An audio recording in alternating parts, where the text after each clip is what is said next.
Di zaman modern seperti sekarang ini, ternyata peperangan masih terjadi di berbagai negara. Salah satunya yang paling menarik perhatian publik dunia adalah perang antara Rusia dan Ukraina. Bahkan saat pertama kali Rusia menyatakan perang, Presiden Rusia Vladimir Putin langsung meluncurkan operasi militer besar ke Ukraina dengan menembakkan rudal. Rusia menyatakan mengincar fasilitas militer dan pertahanan udara serta angkatan udara Ukraina dengan senjata presisi tinggi dengan senjata jarak jauh ini.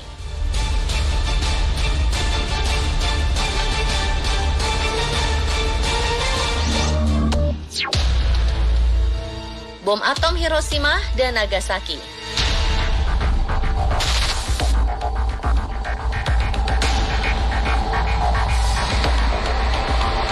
Tapi berbeda antara perang Rusia dan Ukraina dengan perang zaman dulu. Senjata pemusnah massal yang digunakan pada zaman Perang Dunia Kedua tampaknya lebih sering digunakan.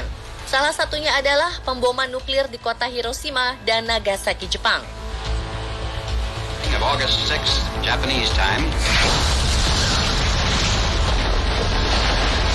Sejarah mencatat bagaimana begitu kuatnya ledakan itu dan berbahayanya bom nuklir sebagai senjata pembunuh massal.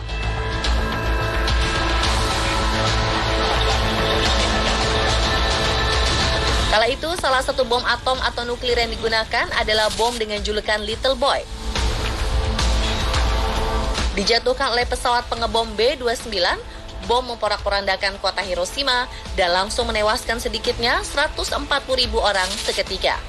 Sementara itu, ratusan ribu lainnya terluka dan sebagian akhirnya tewas akibat luka parah ataupun karena radiasi. Saat itu, Little Boy yang dahsyat ini mempunyai kekuatan 15 kiloton.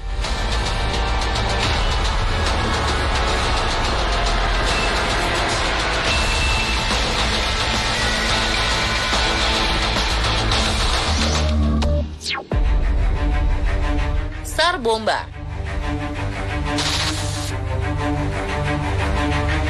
Tapi nyatanya saat ini ada satu bom nuklir yang dibuat sangat besar dan bahkan digadang-gadang bisa mengalahkan kekuatan bom atom Hiroshima dan Nagasaki, yakni Tsar Bomba. Bayangkan saja pemirsa, bom nuklir ini mempunyai kekuatan 50.000 kiloton atau 50 megaton. Dari uji coba bom nuklir di Laut Barents pada 1961, setelah nuklir diledakkan, bola api sempat terbentuk selama sekitar 40 detik sebelum kemudian berubah menjadi awan berbentuk jamur.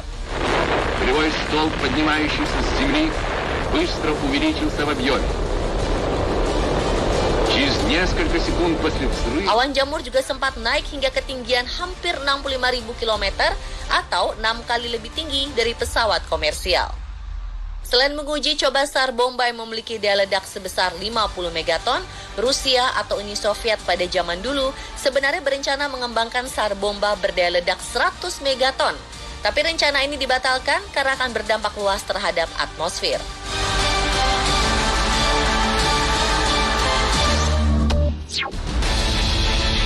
Jika Tsar Bomba dijatuhkan di Jakarta. Dengan kedahsyatan ledakannya, bagaimana jika bom nuklir Tsar Bomba ini dijatuhkan di Indonesia, tepatnya di Jakarta?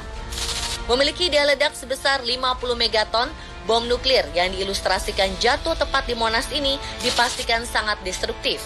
Tak hanya Provinsi Jakarta saja yang terkena, tapi bisa juga melebar ke Jawa Barat dan Banten.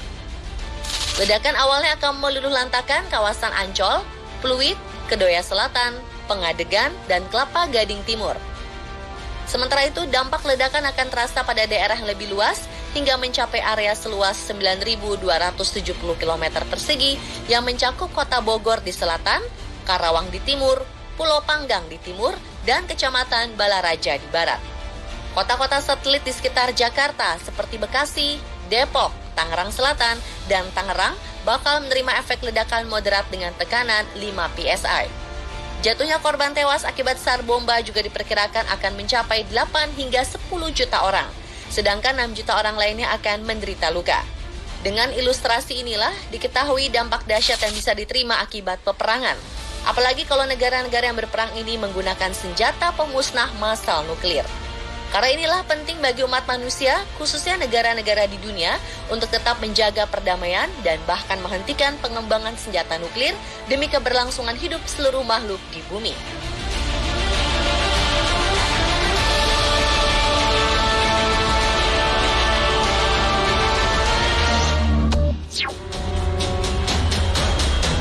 Meski saat ini hampir semua negara menggunakan senjata-senjata modern, baik dari pistol hingga bom nuklir, namun masih ada orang-orang yang mempunyai dan menggunakan senjata tradisional.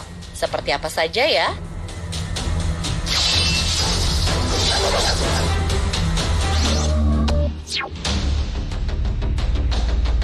Pistol atau pisau mungkin bisa jadi senjata ampuh untuk menjaga diri. Tapi bagaimana dengan senjata tradisional ini ya?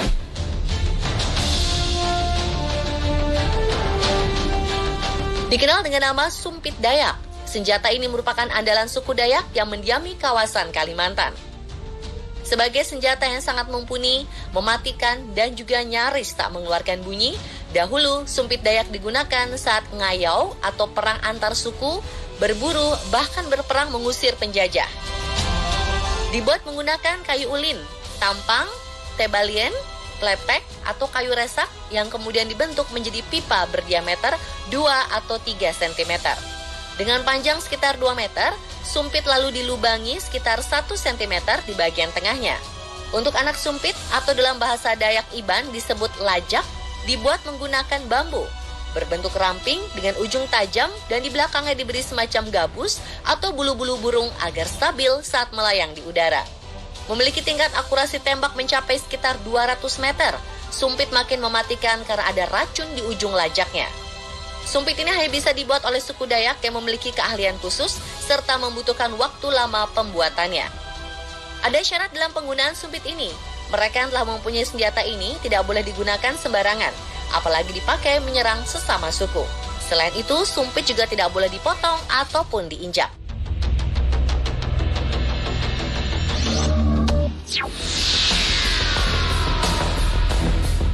Senjata tradisional lainnya adalah urumi, yang merupakan senjata asal Kerala, India Selatan. Sebagai salah satu pedang paling mengerikan di muka bumi, senjata ini mempunyai model unik karena memiliki beberapa sulur bilah fleksibel yang jika diayunkan, musuh tidak dapat menerka bilah mana yang bakal mengenai dirinya.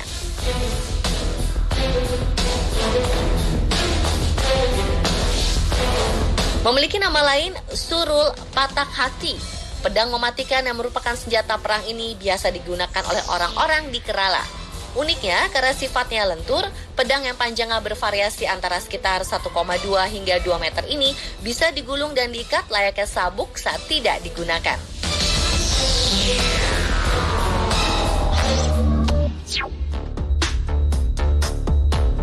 Hotcha adalah teknologi peluncur multi roket dari Korea. Bentuknya mungkin terlihat sepele, tapi peluncur panah ini adalah tipe awal peluncur multi roket di dunia. Pada dasarnya, teknologi roket Hotcha adalah gerobak roda 2. Papan dipasang sebagai landasan dan papan lain berdiri melintang yang memiliki lubang diameter 4 cm. Jumlah lubang inilah yang menentukan berapa banyak anak panah yang bisa diluncurkan. Dengan senjata inilah Korea pernah mengalahkan pasukan Jepang pada peperangan zaman dulu.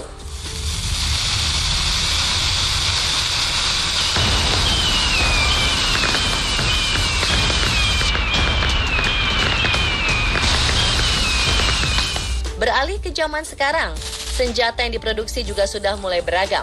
Bukan hanya senjata api, beberapa senjata yang ada saat ini memiliki keunikan tapi tak kalah mematikan.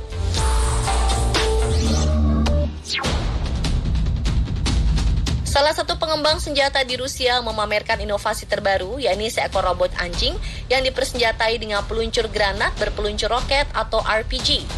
Robot kecil ini memang terlihat berjingkat-jingkat seperti anjing pada umumnya dengan menggemaskan. Tapi di punggung anjing robot yang dinamai robot M81 ini diikatkan RPG yang membuatnya bisa menjadi alat perang andalan Presiden Vladimir Putin di masa depan. Ngerinya, tembakan dari robot anjing ini sangat akurat. Selain untuk menembakkan granat, robot ini juga digunakan untuk mengangkut senjata, pengintaian, melewati puing-puing, atau pengiriman obat-obatan.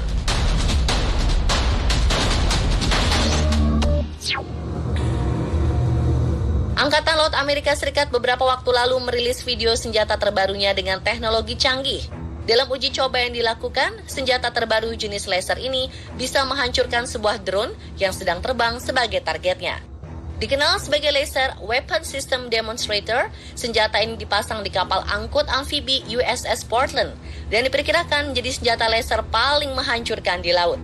Dengan output 150 kW, senjata ini berdaya 5 kali lebih menghancurkan daripada senjata laser yang sudah lebih dulu melengkapi kapal-kapal perang Amerika.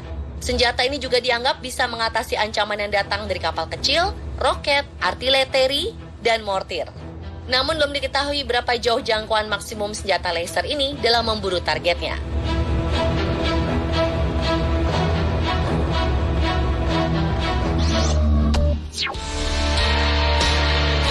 Terakhir adalah Exacto, yang merupakan senjata dengan peluru yang bisa mencari sasaran sendiri. Didesain khusus, peluru ini mempunyai sistem panduan optik yang bekerja secara real time. Dengan sistem inilah, penembak akan membantu melacak dan mengarahkan proyektil ke target dengan memperhitungkan segala hal seperti cuaca, angin, pergerakan target, dan faktor lainnya.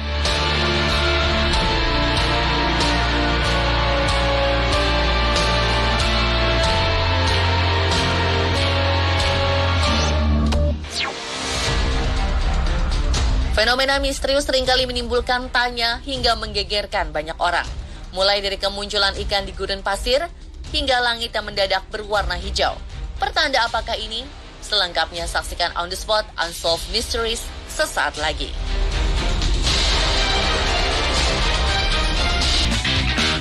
Dimanapun tempatnya, badminton tetap tontonannya. Let's go!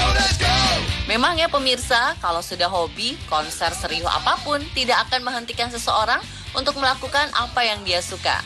Kayak pria satu ini nih. Di saat orang lain sibuk menonton konser, pria ini malah asyik menonton bulu tangkis dari ponselnya. Ini sih kayaknya si Mas datang ke konser cuma untuk nemenin pacarnya aja ya.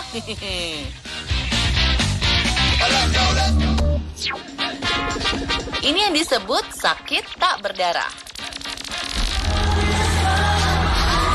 Bisa berfoto bersama idola sudah pasti jadi impian banyak penggemar. Nah, konser biasanya jadi salah satu cara fans untuk melepas rindu. Apalagi kalau beruntung seperti para penggemar-penggemar ini yang bisa mendapatkan foto selfie idola di HP-nya sendiri. Tapi sayang seribu sayang, ada saja fans yang gagal hoki akibat lupa hapus memori.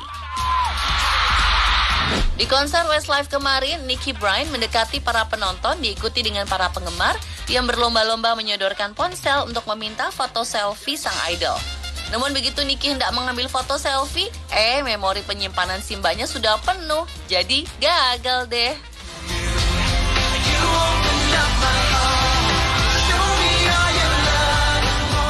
Waduh mbak, sudah sedekat itu gagal cuma gara-gara memori penuh. Ini yang disebut sakit tak berdarah ya pemirsa.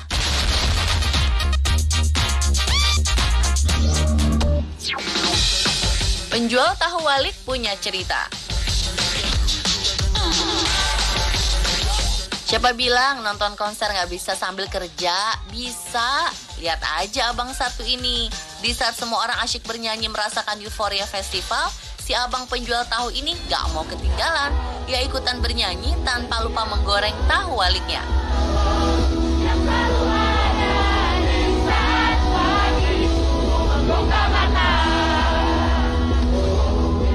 Wih, asyik bang. Makin kencang suara musik, makin semangat goreng tahunya ya bang.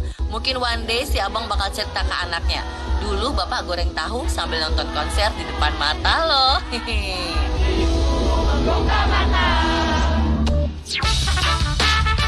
Konser jalur VVIP. Gak cuma abang tahu walik yang jadi tamu VIP konser. Satu keluarga ini bahkan bisa nonton konser tanpa perlu desak-desakan dengan penonton lainnya.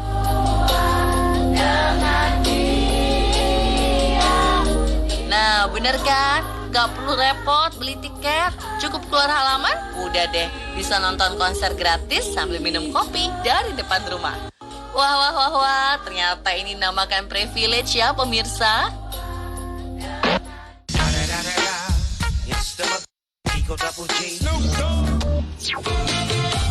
Konser serasa di rumah nenek.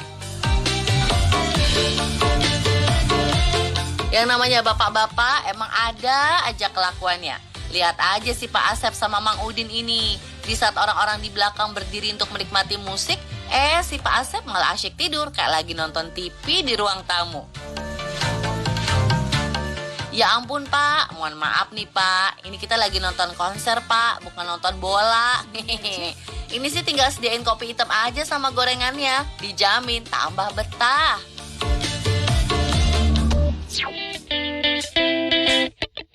Membahas soal konser, ternyata pemirsa tahu nggak? Ada loh konser yang cuma berlangsung 8 detik atau konser yang pakai balon raksasa.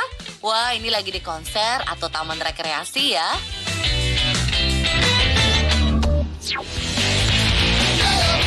Umumnya, para penonton konser akan dimanjakan oleh idolanya dengan penampilan terbaik selama 2 hingga 3 jam lamanya. Tapi berbeda dengan band dari negeri tirai bambu ini. Band bernama The Golden Bomber ini justru mengadakan konser dengan durasi penampilannya cuma 8 detik aja. Waduh, ini nonton konser atau video rilis Instagram ya? Daripada bingung, kita sekalian nonton konser sama-sama aja yuk pemirsa. 10, 9, 8, 7, 6, 5, 4, 3, 2,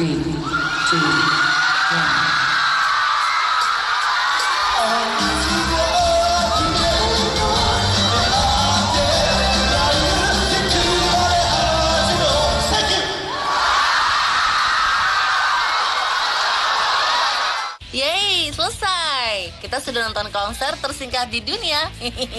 Meski hanya sebentar, konser yang diadakan tanggal 29 Juni 2017 ini tetap membutuhkan waktu persiapan hingga 6 jam lamanya loh. Bahkan penggemarnya aja rela berdesak-desakan dan menunggu selama berjam-jam untuk melihat performa 8 detik di Golden Bomber. Ada-ada aja ya idenya.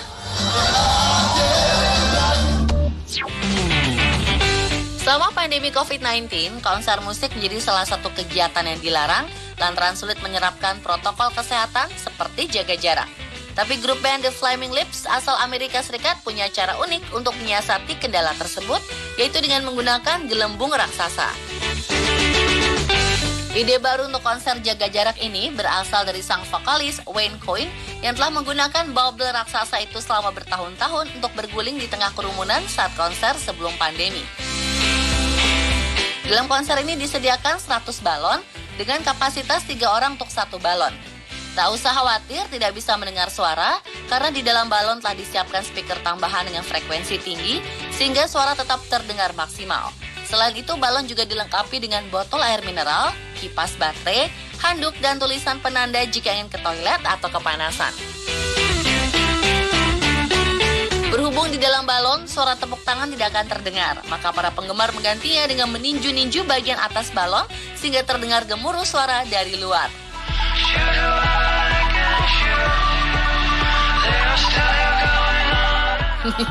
Seru banget ya pemirsa.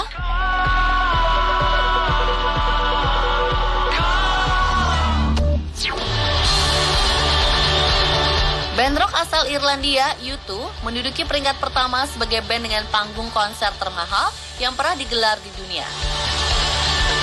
Tur konser band U2 yang diadakan pada 2009 hingga 2012 ini memang memanjakan para penggemar dengan pemandangan dari segala arah atau 360 derajat. Belum lagi dalam rangkaian konsernya, U2 juga membawa dekorasi seberat 200 ton yang bernama The Claw. Dekorasi dengan struktur mirip laba-laba yang menaungi para penonton U2 di setiap 110 kali penampilannya. Maka tak heran konser ini menghabiskan dana hingga 31 juta dolar atau sekitar 474 miliar rupiah untuk 1 kali pembangunannya. Wow! Tak hanya itu, konser yang diadakan dari benua Amerika hingga Asia ini juga diklaim sebagai konser dengan sound system paling kencang yang pernah digelar. Saking mewah dan eksklusifnya, peralatan panggung dan konser ini harus diangkut dengan 6 pesawat Boeing 747 dan melibatkan 130 kru untuk merakit perlengkapan di lokasi konser. Tapi hal itu sebanding kok karena band rock U2 juga diklaim sebagai musisi dengan pendapatan tur tertinggi selama tahun 2017 dengan raihan 316 juta dolar atau 4,8 triliun.